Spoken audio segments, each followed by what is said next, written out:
આજે તો મારી ઈચ્છા એવી હતી કે ગાડી લઈને નોકરી જાઉં. પછી મને યાદ આવી કે મોદી કાકાની વાત યાદ આવી ગઈ કે મોદી કાકાએ કીધેલું કે ડીઝલ પેટ્રોલનો ઉપયોગ માપનો જ કરવાનો. તો આપણે મોદી કાકાની વાત ધ્યાનમાં રાખીને નીકળી ગયા બ્લેક પેન્થરના સેલમાં નીકળી ગયા નોકરી સાઈડ જવા માટે.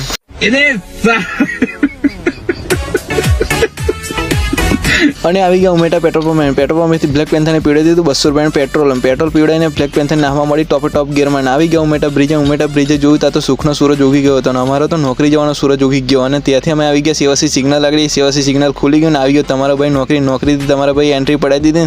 આપણે બ્લેક પેન્થર મૂકી દીધી પાર્કિંગમાં મૂકી તો આપણા અરુણભાઈ મળવા માટે આવી ગયા. અરુણભાઈ મળી ગયા અને આપણા ભગવાન કાકા મળી ગયા. તે એમની સાથે મળી ગયા અને પહેલો આજની બધાને મળીને આપણે કામ ચાલુ કરી દીધું છે. કામ ચાલુ કરી દીધું એટલે આસોપાલો પીડા તો આસોપાલો ફટાફટ પાણી છાંટી દો. તમારો ભાઈ બેસી ગયો લંચ કરવા માટે કારણ કે લંચનો ટાઈમ થઈ ગયો. તો ભાઈ લંચ કરવા બેસી ગયો. તમારે ખાવું હોય તો આવી શકો છો. અને ભાઈ લોકો આજનું કામ ખતમ કરી દીધું અને આપણે જવાનું છે નોકરીથી છુટ્ટી થઈ ગઈ છે. તો આપણે બ્લેક પેન્થરનો સેલ માઇન્ડ નીકળી ગયા ટોપ ગિયરમાં ઘર સાઈડ જવા માટે. આવી ગયા ઉમેટા બ્રિજનો વ્યૂ તમે દેખી શકો છો.